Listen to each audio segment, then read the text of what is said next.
이준석 전 대표가 연일 바깥에서 국민의힘과 윤석열 대통령을 소위 저격하고 있습니다. 김재원 전 최고위원 같은 경우는 이준석 전 대표가 이제 내부 총질이 아니라 온 세상을 향해서 총질하고 있다라고 비판한 바도 있었는데, 김기현 전 원내대표가 이준석 전 대표의 자필 탄원서는 유출이 아니다, 공개된 거다, 이거 불법도 아니다라고 반박을 했습니다. 들어보시죠.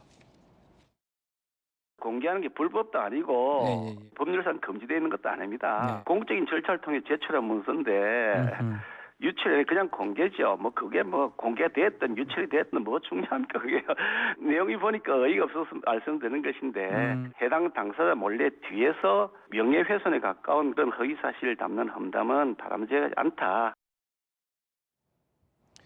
아시다시피 그 자필 탄원서는 윤석열 대통령을 신군부에 빗댔고, 자필 탄원서의 주장은 한마디로 요약하면 당대표 지위를 복원시켜줘야 윤석열 대통령, 즉 신군부가 계엄령 등 비상 상황에 대한 비상 조치를 안 할 수 있다라는 주장이었습니다. 김기현 전 원내대표는 말도 안 되는 주장이다라고 비판을 한 겁니다. 김영주 의원님, 네. 이준석 대표는 이것 일부러 당이 유출시켰다, 이렇게 얘기하고 있고, 김기현 전 원내대표는 판사 출신이잖아요. 자필 탄원서는 공개되기 마련이다, 이걸 내용을 보니까 이걸 누가 의도적으로 유출할 것도 아니다, 이렇게 지금 주장하고 있는데 누구 말이 맞는 겁니까?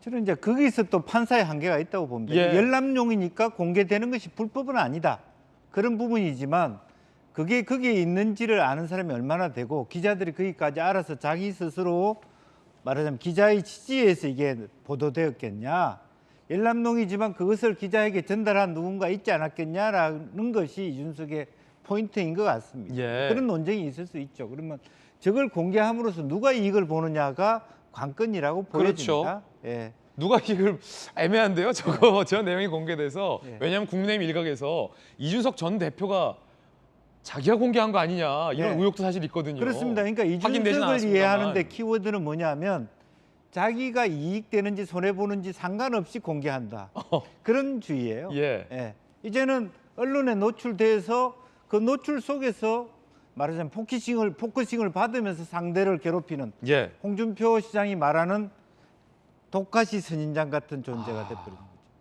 독가시 예. 선인장이요? 예, 그래서 뭐 그쪽에서 유출했던, 내가 공개적으로 유출됨으로써 누가 더 괴로운가, 누가 이로운가가 아니라 나는 그냥 하나의 피해받은 사인이고 상대방은 대통령과 대통령을 이루는 권력자들이거든요. 그렇게 보면 그렇게 공개됐을 때, 누가 의해서 공개됐을 때 본인보다는 상대방이 더 괴로울 것이다. 예. 그런 생각으로 막 연일 그냥 난사를 하고 있다고 보는데, 결과적으로는 뭐 본인이 그렇게 함으로써 자기 투쟁의 어떤 과정을 가져갈지는 모르지만 그거로 이루어진 자기 이미지 자체가 앞으로 정치를 하는데 과연 도움이 될 것인가. 예. 그것은 한번 이준석 대표가 되짚어 봐야 될 대목 아닌가, 그렇게 봅니다. 이준석 전 대표는 이렇게 주장합니다. 유출해도 뭔 문제냐 쪽으로 가는 것 같은데, 채무자 측이 유출한 건 맞군요. 상대방 탄원서 유출행위 전무후무하다라고 주장을 하고 있습니다만, 당에서는 그 탄원서 내용을 보면 뭐 그렇게 법적으로 효과가 있는 것은 아니다, 의도적으로 유출할 이유가 없다라는 입장도 있는 것 같습니다. 대통령 일정 유출에는 윤 대통령을 저격합니다. 왜 책임을 당에 떠넘기냐 라고 당과 대통령을 번갈아가면서 이준석 전 대표는 연일 저격하고 있습니다. 김병민 대변인님, 예. 최근에 당을 향해서 아이고 그냥 핸드폰 열고 체리 따봉이나 기다려라, 이런 얘기를 하기도 했었고, 윤석열 대통령과 현재 윤석열 정부를 예. 신군부에 여러 차례 빗댔어요. 이준석 전 대표는 이 전 대표의 생각 속에서 확신을 하고 있는 것 같아요. 이 정부는 신군부고 이 정당은 어이없는 정당, 체리 따봉이나 기다리는 한심한 정당이라는 생각이 이준석 전 대표는 확고한 것 같습니다. 어떻게 보십니까? 그러니까 기자회견을 하면서 양두구육, 스스로가 이제 개고기를 팔았다라고 얘기를 했던 모습을 보게 되면 지난날 대선 때 했던 모든 일들에 대한 후회 막급, 뭐 이런 생각들을 갖고 있는 게 아닌가 싶습니다.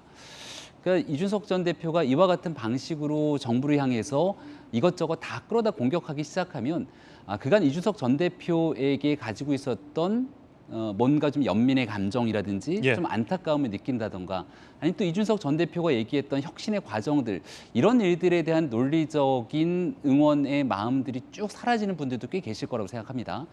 대표적으로 그 김건희 여사에 대한 팬클럽에서 일정이 공개가 됐다는 게 좀 문제가 불거지지 않았습니까? 지금부터는 어디에서부터 그 일정이 공개가 됐는지를 차분히 찾아 들어가야 되는 때입니다. 근데 이준석 전 대표의 얘기를 듣다 보면 대통령이 부스터 기받으려고 대구 서문시장에 가서 사람들이 모객도 안 되니까 잔뜩 모이기 위해서 팬클럽에 문을 풀었다 식의 반응들을 보이게 되는 건데 있을 수 없는 일이죠. 우리 조금 전에 암사시장 보지 않았습니까? 예. 대통령이 암사시장 하는데 사람들을 왜 모으니까? 그 자리 뒤에 가만히 보게 되면 누가 자리에 보이냐면 그 지역의 당협위원장인 이재용 위원장의 모습이 보입니다. 근데 지역에 있는 정치인들 입장에선 대통령이 우리 동네에 오는데 당의 일정이랑 조율하지 않고 그냥 와서 쓱 지나가게 되면 얼마나 서운하겠습니까? 이 지역에 하나하나 안내도 하고 여기 된 민원들도 소개하고 예. 우리 동네를 위해서 일해달라고 같이 얘기하는 게 당과 정부가 하나 되는 마음 아닙니까? 그런 일들을 위해서 대구 서문시장에 가기 전엔 당연히 당과의 협조를 했을 텐데 많은 사람들과 일정을 조율하는 과정에서 어딘가 일정이 샜을 겁니다. 문제를 제기할 수 있는 건데 그걸 대통령이 기받으러 가서 사람 모객이 안 되니까 사람을 모집하려 했다 그러면 이준석 전 대표 너무 감정적으로 나오는 것 아닙니까? 예. 이런 방식으로 얘기하고 있는 게 본인에게도 도움이 되지 않기 때문에 이제 말과 행동에 대해서 조금 뒤로 물리고 차분하게 좀 국민적 여론들을 살필 지혜도 이준석 전 대표에게 필요한 시기다라고 말씀드립니다. 홍준표 대구시장은 이준석 전 대표에 대해서 뭐라고 얘기했을까요? 앞서 김영주 의원이 언급했듯이 독가시 선인장에 비유를 했습니다. 접촉하는 사람마다 폭로, 독가시 가진 선인장이 돼버린 이준석 전 대표를 이제 윤 대통령이 품을 수 있을까라고 비판을 합니다. 첫 번째 이야기 전해드렸습니다. 이번엔 저희들이 준비한 두 번째 이야기 시작할 텐데 민주당에서 연일 한동훈 장관을 비판하고 있습니다. 한동훈 장관을 탄핵시키겠다라는 얘기도 나왔고 한동훈 장관을 세종시로 유배 보내겠다라는 얘기도 언론 보도를 통해 나왔습니다.